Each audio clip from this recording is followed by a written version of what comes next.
L'embrasseur du nuage, The Cloud Kisser. C'est comme ça que les Américains appelaient ce jeune aviateur français natif de l'île de la Réunion.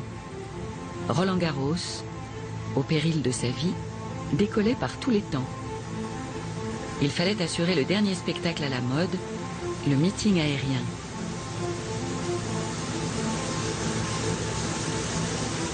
Mais l'exploit qui le fera entrer dans la légende, c'est la première traversée de la Méditerranée en 8 heures, le 23 septembre 1913.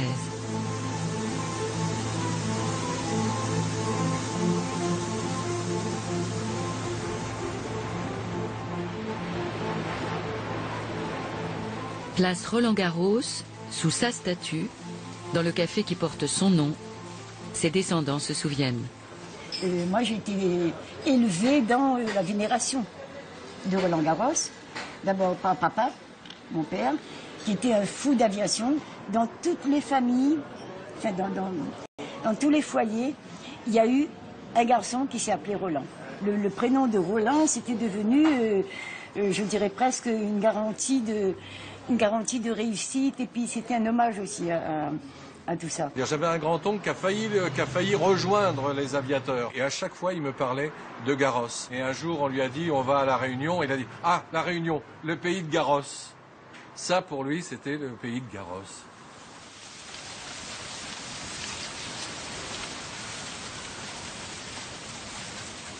Tout jeune enfant, Roland Garros quittera sa terre natale. Après quelques années passées en Indochine, il rejoint Paris pour poursuivre ses études.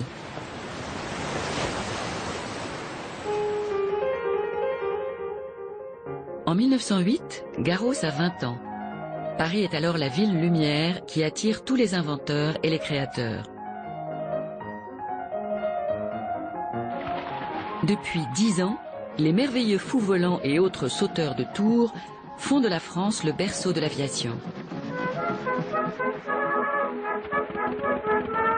On décolle de quelques centimètres, on fait des sauts de puce, on rase les pâquerettes, mais à chaque fois, c'est le même engouement.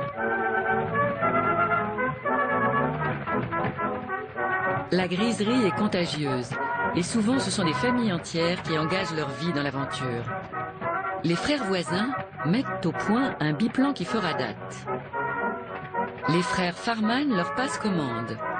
À force d'entraînement, ils améliorent l'appareil.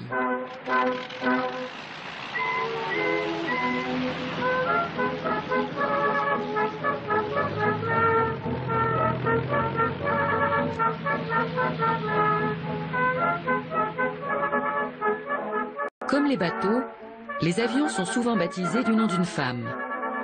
Ici, l'Antoinette, magnifique carlingue d'acajou avec laquelle Latam allait tenter la traversée de la Manche. Entré dans la course dès 1901, Louis Blériot trouvera avec son 8e appareil l'avion idéal.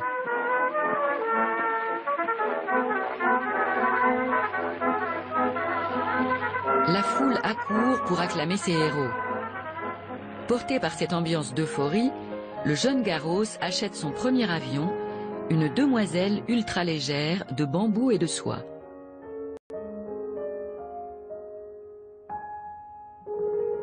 Il passera très vite son brevet de pilote et commencera sa carrière d'aviateur. Comme certains de ses confrères, c'est par l'automobile naissante que Garros est venu à l'aviation. À 20 ans à peine, il ouvre une concession d'automobile Grégoire, avenue de la Grande Armée à Paris.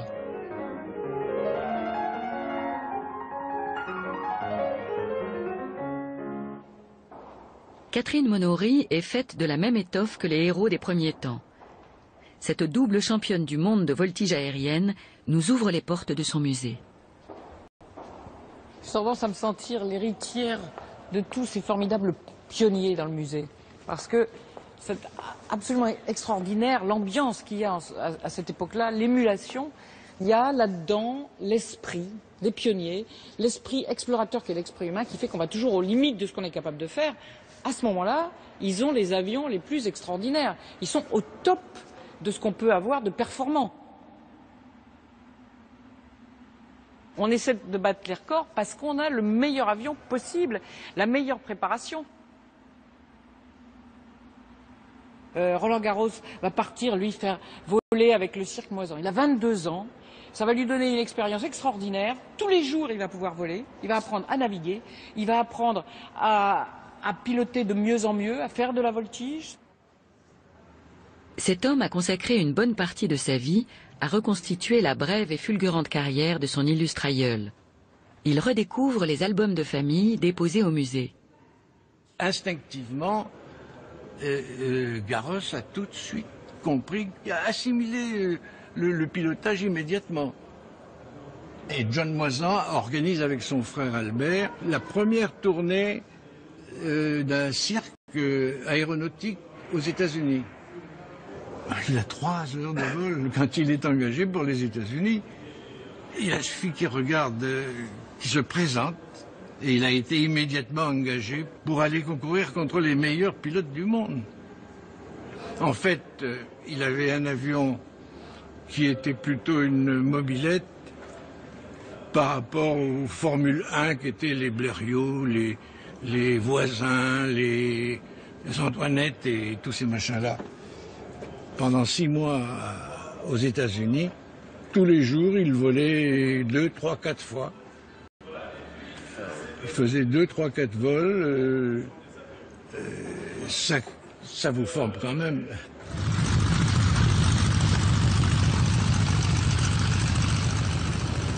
Sur ce terrain d'aviation connu dans le monde entier se retrouvent les passionnés de vieilles machines volantes. C'est la grand-messe de l'aviation de la Ferté-Alais.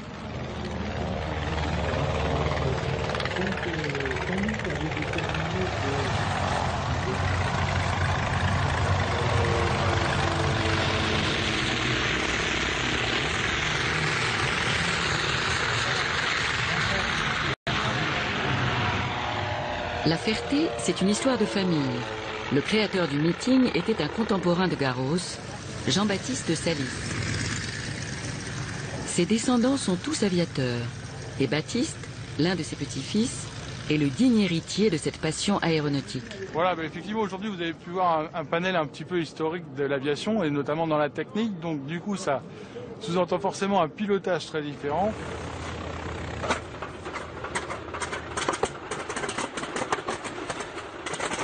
Les avions, on a une affection particulière en fonction de leur histoire et pas forcément que de leur performance. Pour moi, c'était une évidence parce que, étant natif d'ici et habitant vraiment sur le site et l'aérodrome, voilà, la seule attraction, c'était les avions, et quelle belle attraction. Donc, mon fils va grandir dans les mêmes conditions que moi. J'espère que ça va lui plaire également.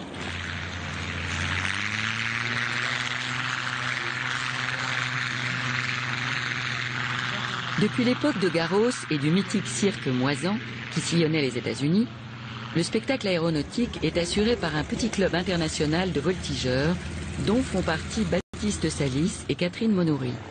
Alors moi déjà, je me suis appuyée sur mon papa, parce que à l'âge de 8 ans, il m'a emmené voler, son instructeur faisait de la voltige aérienne, donc j'ai adoré ça. J'ai tout de suite su que c'était ma voie, mon truc à moi. Quand on apprend à piloter, on apprend beaucoup de choses en quelques heures. En fait, en 5 heures, la première fois que j'ai volé seul, j'avais 5 heures de vol et 15 ans. Donc, un apprentissage à une vitesse extrême. Et puis ensuite, j'ai progressé de plus en plus doucement. Je crois que le souvenir le plus marquant que j'ai de l'aviation, c'est certainement mon lâcher. Je me souviens tout d'un coup que devant moi, il y avait la liberté, le monde des adultes.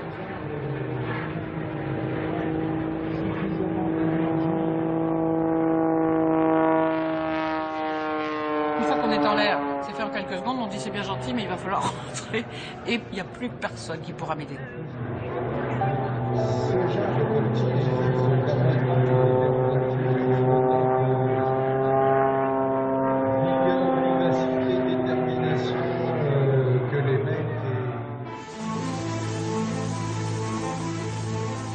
La collection de la Ferté est riche de dizaines d'appareils, dont des avions très anciens restaurés, comme ce Blériot 11. Jean-Pierre Lafille aux commandes est l'un des 2 ou 3 pilotes au monde à pouvoir voler sur cette machine, identique à celle avec laquelle Blériot traversa la Manche en 1908. C'est aussi l'appareil des premiers records de Garros. Le Morane Saulnier H, sur lequel il deviendra plus tard le champion des champions, en est le descendant direct. Il fut un temps où il volait sur les 2 types de machines. Et il était rentré, rentré vraiment à 100% chez Blériot, mais il travaillait beaucoup pour Blériot. Et il a battu pas mal de records d'altitude en particulier sur Blériot. Blériot ne dessinait pas ses avions tout seul, en fait il avait un ingénieur. Et là, l'ingénieur de cet avion-là, il s'appelle Saulnier. Et quand les frères Morane ont acheté un Blériot, eh ben, ils ont proposé à l'ingénieur qui l'avait dessiné de l'engager comme ingénieur, tout simplement.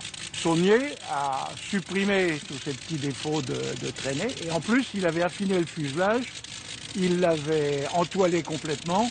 Et tout ça, ça augmentait considérablement la vitesse maximum de l'avion.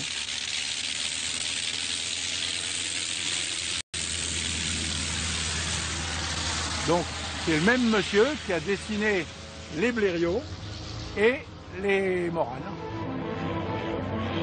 Ce Morane Saulnier H a été fabriqué en 1988 par l'amical Jean-Baptiste Salis pour le centenaire de la naissance de Roland-Garros. C'est sur un avion similaire que Garros traversa la Méditerranée en 1913.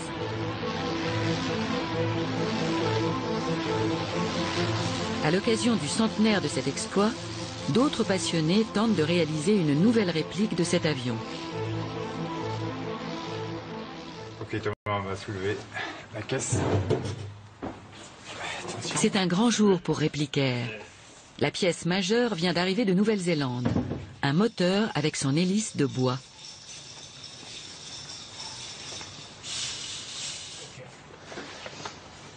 L'association, composée de jeunes ingénieurs de l'aéronautique toulousaine, utilise des techniques et des matériaux ultramodernes pour faire un avion très ressemblant au Morane H, mais plus sécurisé. Voilà, c'est bon. Ok, donc celui-là, il faut le remettre. On va le mettre. Le Morane, parce qu'en fait, il correspond parfaitement au cahier des charges qu'on s'était fixé quand on a voulu lancer le projet. On voulait faire un projet aéronautique intéressant.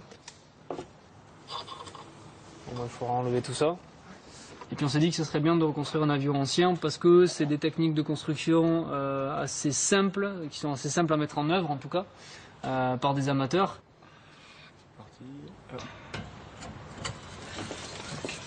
Attends.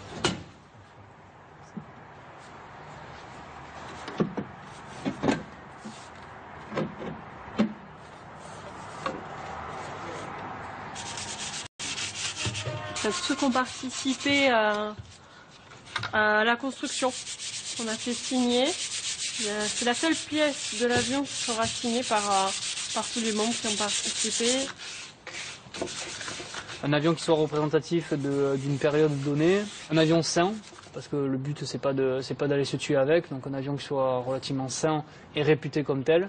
Et voilà. Et alors il y avait une petite prérequis de plus qu'on a ajouté et que finalement on va pouvoir tenir mais qui n'était pas gagné, qui était que potentiellement ça puisse être passé un hydravion.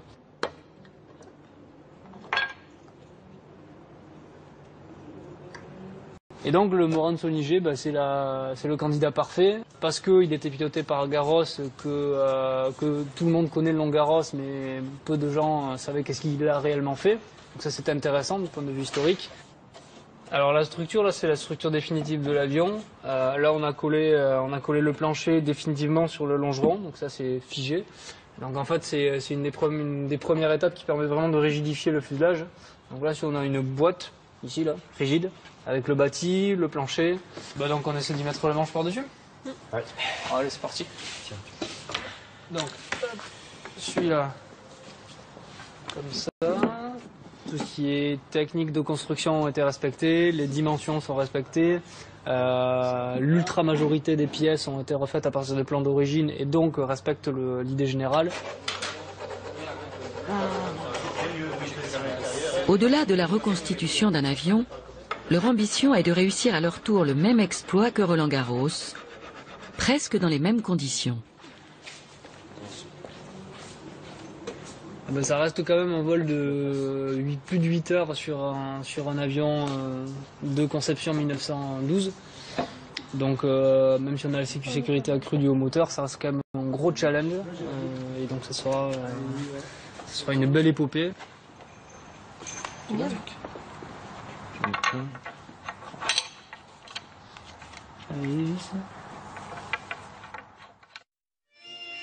En 1909, un grand meeting se tient à Reims.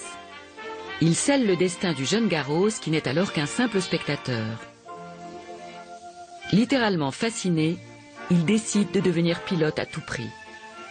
90 km/h, 150 mètres d'altitude, 180 km d'endurance. Pendant une semaine, presque chaque heure, un nouveau record est établi.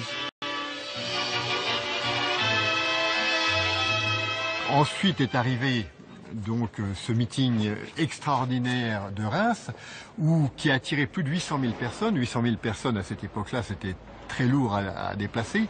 Et la SNCF a construit une gare provisoire pour que les gens viennent voir voler les avions. Ça a eu un succès extraordinaire et une renommée. Lorsqu'on lit les journaux de l'époque, je ne sais pas quel est l'événement actuel qui aurait eu autant de succès, mais ça a été tout à fait merveilleux. Les débuts de l'aviation ont été vitaminés, si on peut dire comme ça, par Arcadéon et Dodge de la Meurthe, qui sont deux mécènes qui couronnaient chaque record de primes en argent.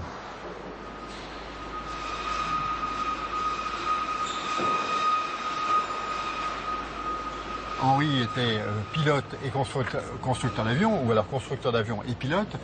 Et Roland Garros était un pilote extraordinaire, mais il n'a pas construit d'avion. L'aviation devient un spectacle très populaire où se croisent ouvriers et bourgeois.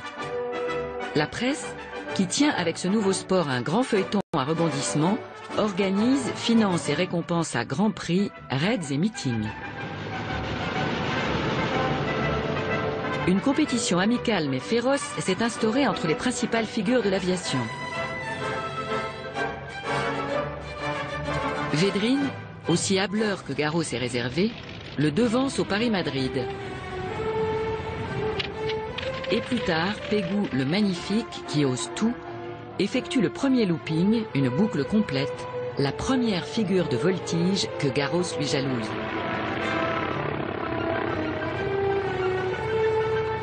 Garros est pourtant l'un des compétiteurs les plus redoutables.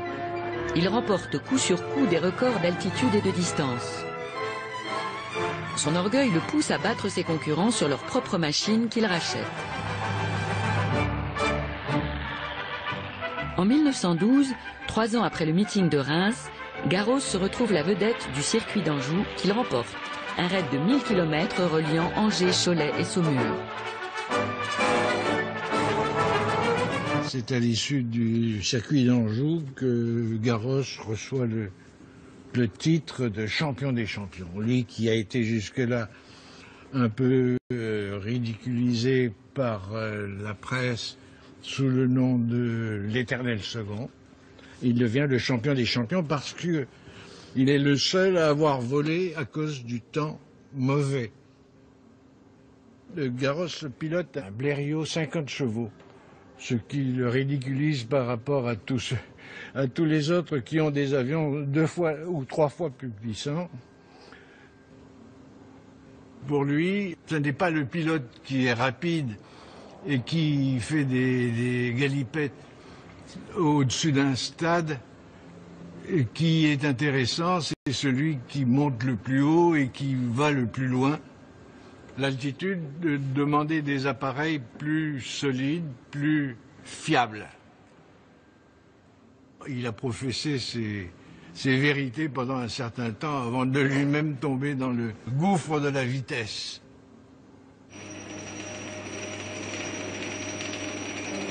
Si l'on a pu battre des records, aller plus haut, plus vite, voler plus longtemps, c'est grâce à l'inattendu Gustave Eiffel. À 70 ans, il invente une soufflerie qui va révolutionner l'aérodynamique. Voilà, là vous avez Eiffel dans la soufflerie avec l'avion en test. Et ils ont tâtonné et c'est pour ça qu'on a eu beaucoup d'accidents au départ.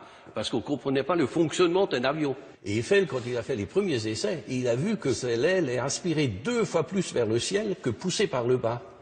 Donc à partir de ce moment-là, tout le monde est venu pour faire des essais. Tous les constructeurs sont venus, et c'est pour ça que vous avez des carnets d'essais pleins de Morane, de Blériot, de Farman, de Nieuport, un peu de tout. Tous ces essais-là, il les a réduits et les a publiés en 1912. Voilà, le Morane-Saulnier, le monoplan, mais il a déjà calculé ici à la vitesse qu'il monte. Et là, ils disent en 5 minutes. Mais il monte à 500 mètres. Voilà.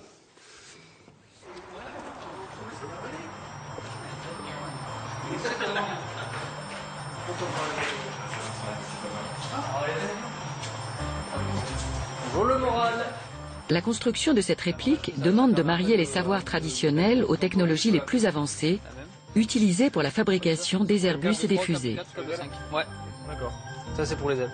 Comme ça on est sûr que ça tient. Mais c'est pas très loin. On a eu l'immense chance de se rendre compte qu'en fait cet avion-là avait été soufflé en 1915 par Gustave Eiffel et ses équipes à la soufflerie, à la soufflerie d'Auteuil.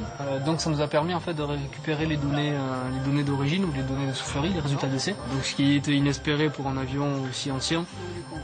Si on mesure donc le deuxième auban, qui va donc du pylône supérieur ici, jusqu'au milieu de l'aile. Pour moi c'est là que ça passe. Une aile vient d'être livrée. Il va falloir tendre les câbles pour la rigidifier. Poncer la structure en bois avant de commencer l'entoilage. On passe à travers l'aile.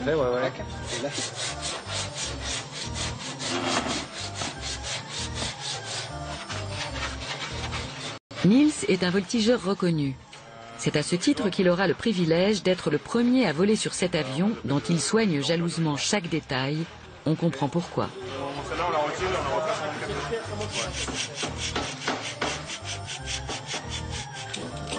De faire le moins de prix possible. Aujourd'hui, les avions ne sont plus faits de bois et de toile. Mais l'entoilage reste un artisanat délicat dont Anaïs reçoit les premiers rudiments par Adrien venu en renfort. Là, tu vois, c'est un peu biillé là. Tu vois. Et alors tu vois, au niveau du recouvrement, on viendra un petit peu en dessous de l'axe. D'accord, il faut faire la même arrêt de l'autre côté. Mais pas trop loin. Délicatement.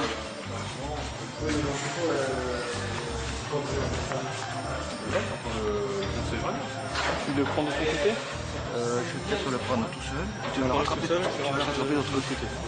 Tout ce qu'on contacte avec l'emballage. Là, on est trop haut quand même. Et là, tu es embuté sur le bas du... Ouais, mais attends, comme attends, le pare-feu n'est pas percé, on ne peut pas l'enfoncer. Donc on ne sait pas exactement... L'original pouvait se convertir en hydravion. Et cette réplique? Et j'espère bien, oui. Avec des flotteurs en bois. Comme à l'origine, parce qu'il y avait une version du Morane qui était hydro. Donc avec des flotteurs en bois, et on compte refaire la même chose quand il aura traversé la Méditerranée, c'est-à-dire l'année prochaine, au moins en 2014, si tout va bien. On est bon. Nickel.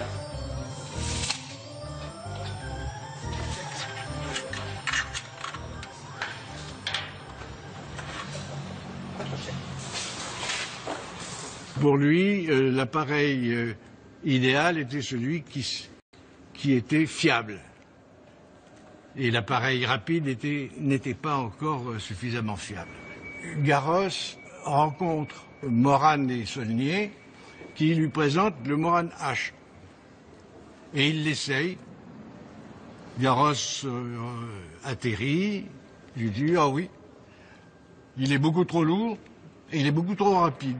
Si vous voulez me revoir, vous réduisez sa vitesse et vous réduisez surtout son poids. » On trouve toujours le moyen d'alléger un avion en enlevant une pièce qui paraît essentielle alors qu'elle peut très bien, on peut très bien s'en passer. Morane et Saulnier reviennent lui présenter le Morane arrangé selon ses goûts. Et après l'essai, Garros dit aux deux hommes, écoutez, moi je suis prêt à travailler pour vous si ça vous intéresse. À partir de cela, il est nommé, enfin il est devenu le premier pilote d'essai de Morane-Saulnier. Garros s'inscrit dans la lignée des voisins Blériot, Farman, Santos, Adair. Tous ceux qui, constructeurs, pilotes, mécaniciens, ont repoussé les limites du possible pour mieux voler, atterrir et même se poser sur l'eau.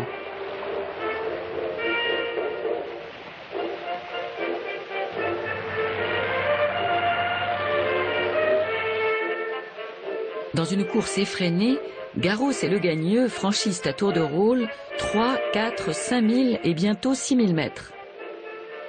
Les commandes de vol sont synchronisées en 2 instruments, le manche à balai et le palonnier, qui équiperont désormais tous les appareils.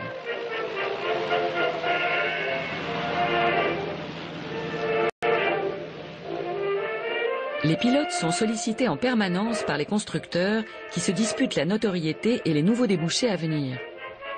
Leurs contrats sont mirobolants, ils les poussent à prendre tous les risques.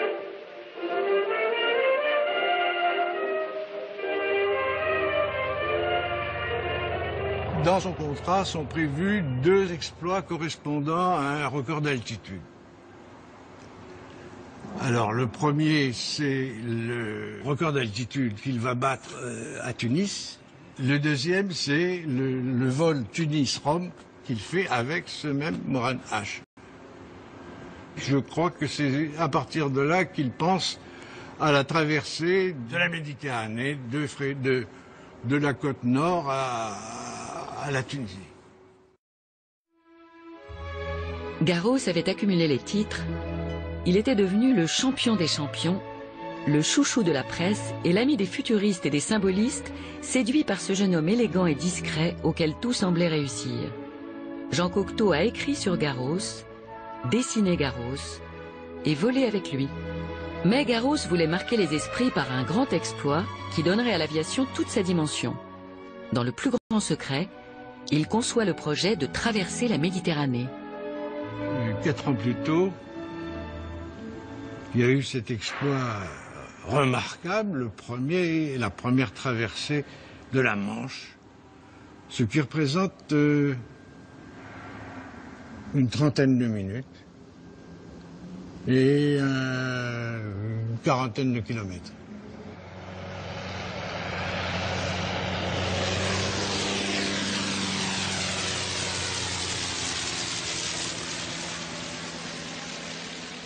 Quatre ans après, 4 ans seulement, ce que va tenter Garros, c'est presque 800 kilomètres et 7h53 en fait, 7h53 de vol au-dessus de la mer.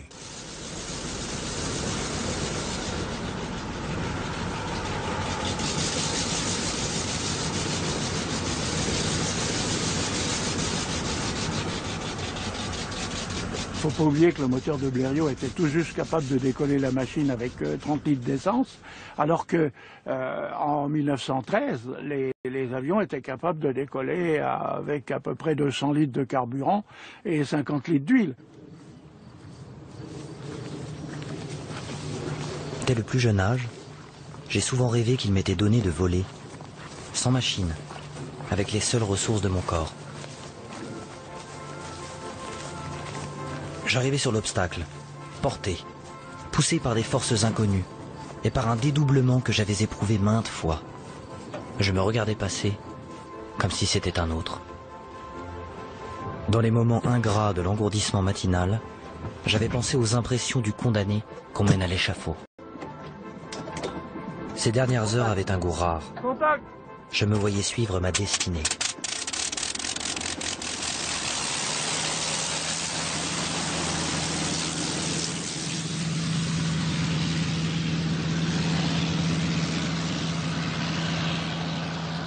Roland Garros, ça va partir dans des conditions où les chances de réussite sont assez minces en fait. Et j'aime beaucoup quand il raconte qu'il se sent légèrement dédoublé quand il part. Il y a une part de lui-même qui y va sans problème.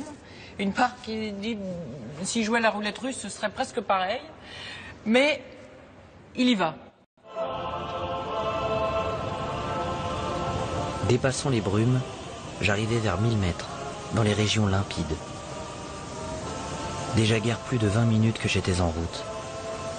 La première heure passait si heureuse que mes sensations d'abord aiguës s'adoucissaient. Tout me chantait confiance. Le calme environnant, le bourdonnement égal du moteur, le glissement doux des ailes dans l'air frais. Finalement, tout se passe bien, tout va bien. Il y a d'abord une espèce de soulagement, ouf, tout va bien. Tout d'un coup, paf, un horrible bruit. J'imagine tellement l'angoisse, je pense, qui traverse tellement tout le corps. Il est pétrifié.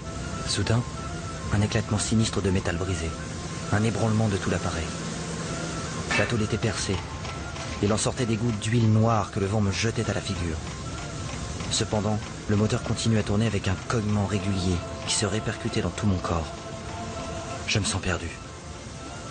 Mais les angoisses trop fortes s'atténuent vite. J'avais réduit au maximum l'allure du moteur. L'appareil semblait arrêté dans l'espace. D'instinct, j'avais visé la Terre. Elle était à 1 heure de vol. J'arrivais en vue d'Ajaccio. En fait, tout va très mal. Ça ne peut pas aller bien. Un trou dans le capot, des vibrations horribles, de l'huile qui sort. Normalement, c'est perdu.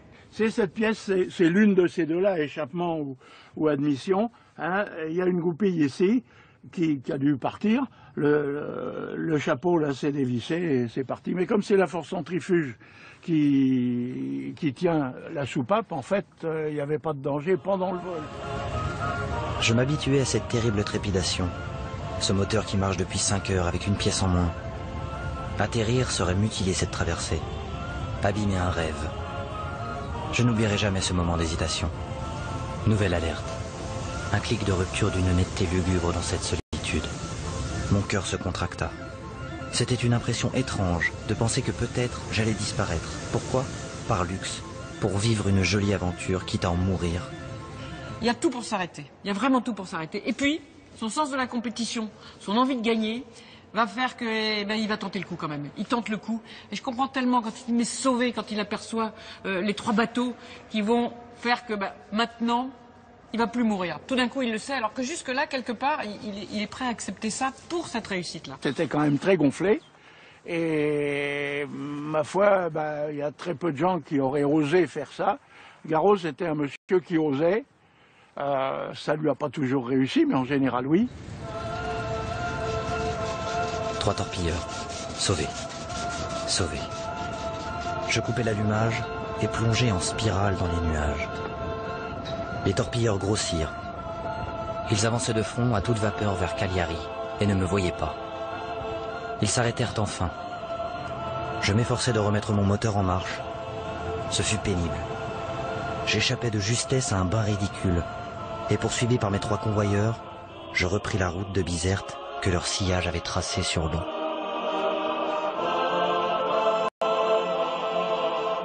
Attendu à Tunis, il atterrit à Bizerte. Là, un soldat lui demande d'où il vient. « De France », répond-il.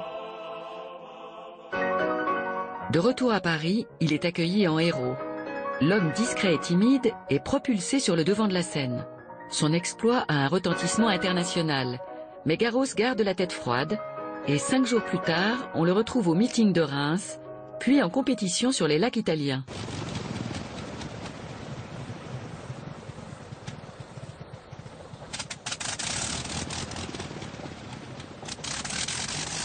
C'est un jour particulier pour Baptiste. Il fait décoller le Morane H pour un vol préparatoire à une mission très spéciale, la prise en main du nouvel avion de répliquaire en vue de la traversée anniversaire.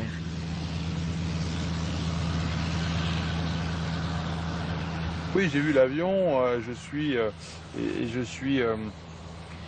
fais partie des discussions depuis presque le début de ce projet au point de répliquaire, puisque à la base, moi-même était parti sur un projet pour ce centenaire.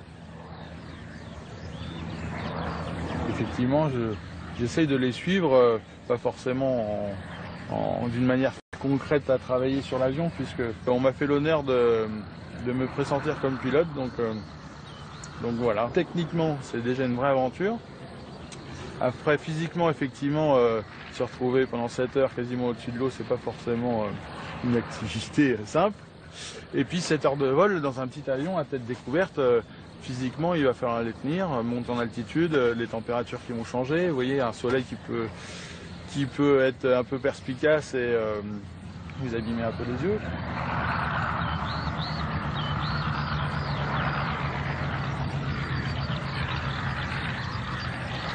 C'est une vraie aventure, c'est un challenge.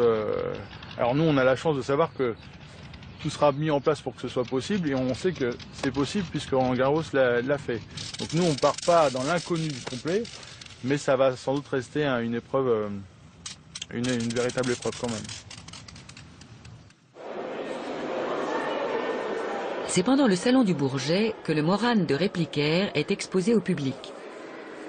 Dans la célèbre salle des 8 colonnes, restaurée à l'occasion du centenaire de la traversée, il côtoie le Morane original à bord duquel Garros accomplit son exploit.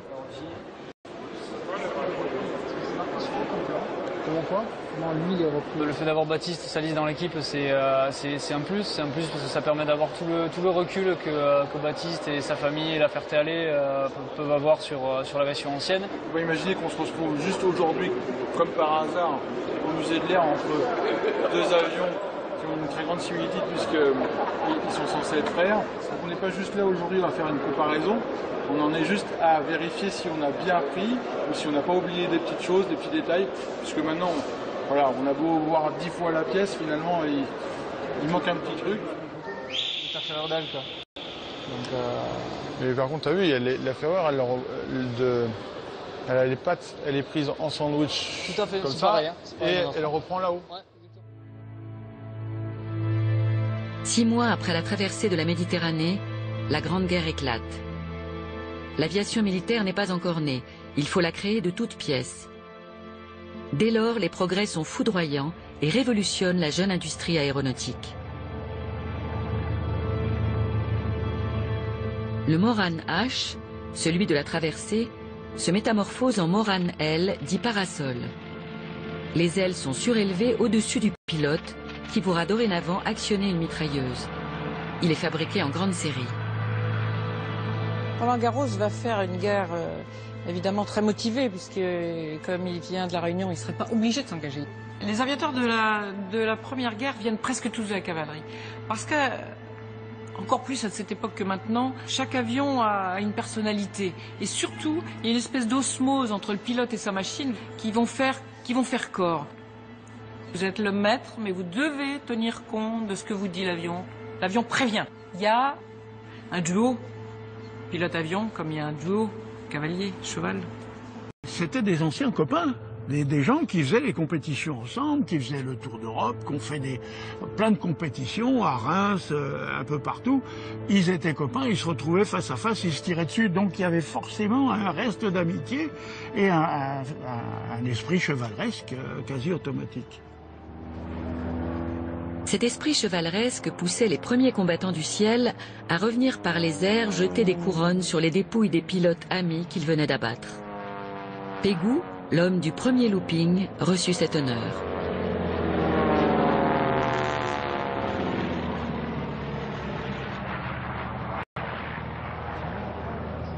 Les premiers avions de reconnaissance, les gars emmenaient des revolvers.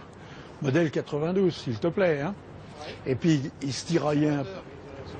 Bah oui, c'était surtout pour se défendre s'ils tombaient en panne chez l'ennemi. Puis après, ils ont emmené des fusils. Puis après, les Farman et les voisins avaient des mitrailleuses à l'avant, le pilote étant à l'arrière. Et puis un jour, suite aux essais de Saunier et avec Roland Garros d'ailleurs, ils ont fait le tir dans l'axe. Garros, il avait des pales blindées, lui. C'est-à-dire, il tirait, il y avait de temps en temps une balle qui tapait dans la pale, mais la pale était blindée. Il y avait un système assez ingénieux, d'ailleurs, qui permettait de ne pas faire de trou dans la pale. Ça lui a permis 3 victoires de coup sur coup, pratiquement. Les Allemands étant un petit peu paniqués, parce que d'habitude, les gens qui se tiraient dessus, ils étaient côte à côte et ils se tiraient dessus latéralement. Et là, ils voyaient un avion arriver et brusquement, il y avait l'hélice qui leur tirait dessus. Ils étaient un peu étonnés.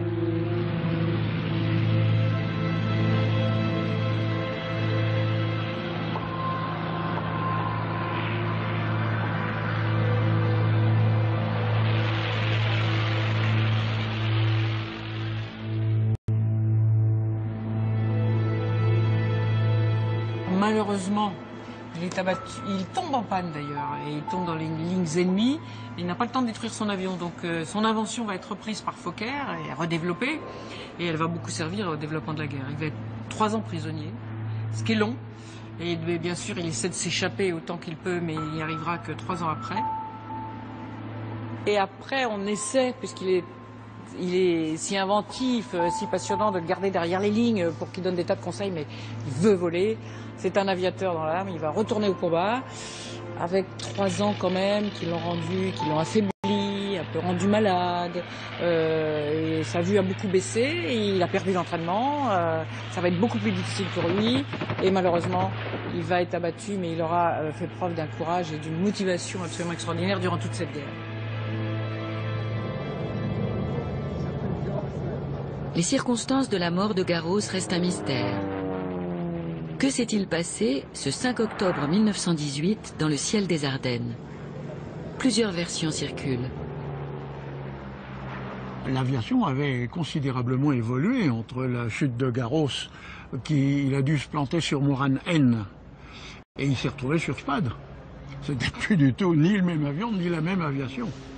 Le Spad, on avait beaucoup moins de visibilité, c'était un avion beaucoup plus lourd, c'était pas le même avion.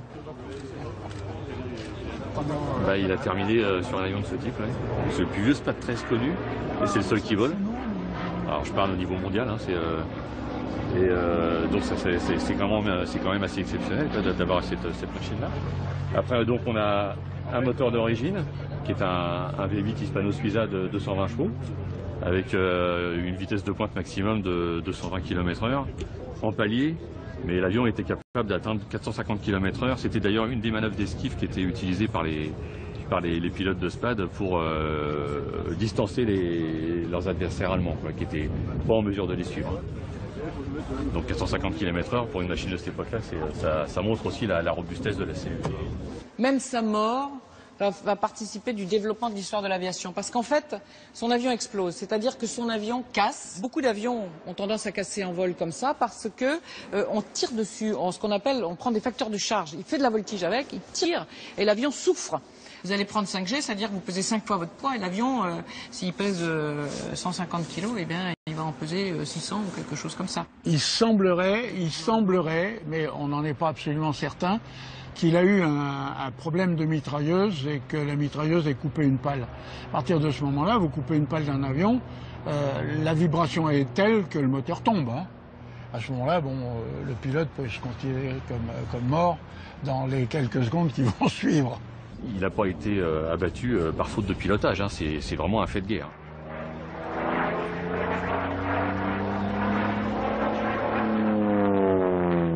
Simplement un coup au but qui a tout touché le réservoir. Le réservoir principal est juste en dessous du pilote. Donc imaginez un impact qui arrive là, ça peut être fatal, hein. Ça peut provoquer sur un réservoir qui n'est pas complètement rempli. Donc il y a des gaz à l'intérieur, ça peut générer une explosion qui va détruire. À l'endroit où est placé le réservoir, on détruit l'avion. Hein. Mort pour la patrie la veille même de ses 30 ans. Quelques jours avant l'armistice. Le culte de ces reliques alimentera un mythe national autour de cette figure atypique, souvent insaisissable et si mal connue. Une statue sera inaugurée aux Champs-Élysées en 1925, et c'est cette même statue qui rejoindra la Réunion un an plus tard. Là-bas, face à la mer, l'aviateur adulé devient l'emblème de Saint-Denis.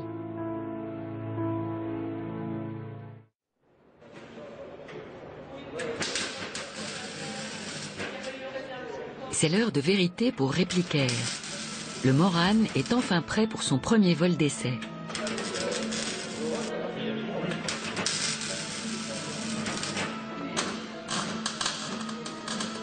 Là, en fait, nous avons vraiment notre travail sur le train d'atterrissage parce que lors du premier roulage, on s'est rendu compte qu'on avait une petite faiblesse sur le train d'atterrissage.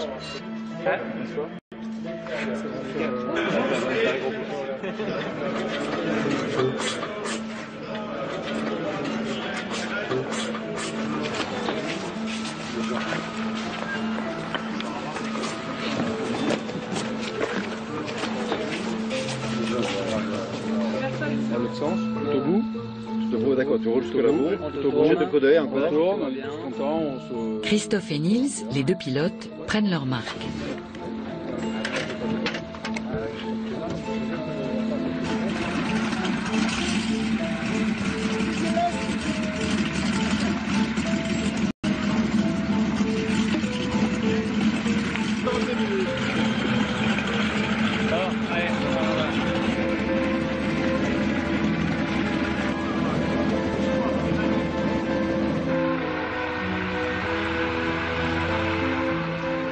L'avion prend son élan sur l'herbe. Dès qu'il a décollé, on reconnaît la touche Morane-Saulnier, son élégance, sa légèreté. Il semble parfaitement équilibré.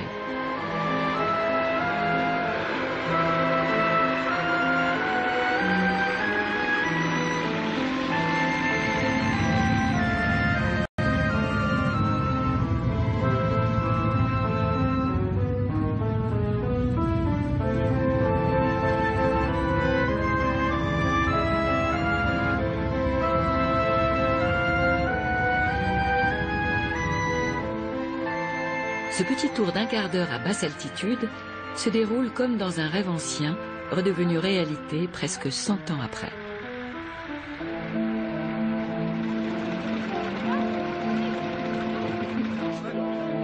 Bravo Christophe. Bravo les gars. Bravo Romain. C'est le moment du débriefing. Toute l'équipe est réunie pour partager les premières impressions du pilote et évaluer l'état de l'avion. Le train il a tenu, le renforcement était avec grand succès, la suspension idéale, on a vu que ça bouge très peu, mais ce qu'on a, vraiment, elle est bien réglée maintenant.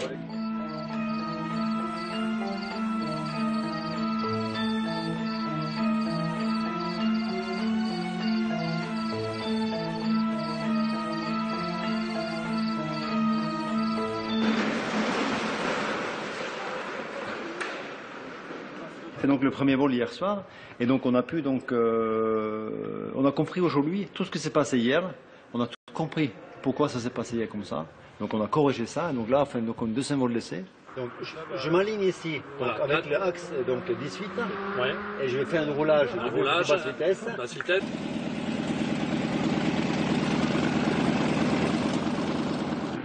Le record d'hier a été battu. 35 minutes en l'air. Mais peut-on déjà conclure que le pari est gagné? L'avion tiendra-t-il 8 heures au-dessus de la mer? Le bilan, il sera fait quand on sera posé à Bizerte. Pour l'instant, le bilan, c'est que ça avance bien, qu'on est on est à peu près dans le timing, que l'avion est beau, qu'il vole bien. Mais très bon vol, et ça comporte très bien. L'avion, ça comporte très bien.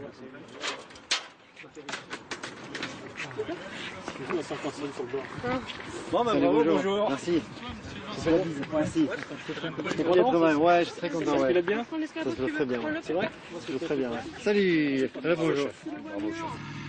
Voilà, avoir appris à entoiler un avion comme celui-là, voilà, c'est quand même super. Quand on voit le résultat, la transparence que ça donne en l'air, magnifique, quoi. Enfin, et vraiment de grands moments de partage, d'amitié. On a vraiment soudé des amitiés, des liens, et c'est qu'un début. Une dizaine d'années après la mort de Garros, est construit un stade à Paris pour la revanche de la Coupe Davis gagnée par la France et les 4 mousquetaires, Lacoste, Borotra, Cochet et Brugnon. Le propriétaire céda le terrain à la condition qu'il porte le nom de son ami Roland.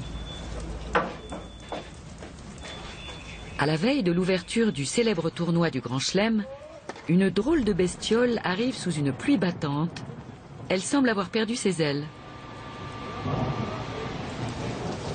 Elle descend lentement dans les entrailles du musée dédié au tennis, où elle va être exposée pendant la quinzaine des compétitions.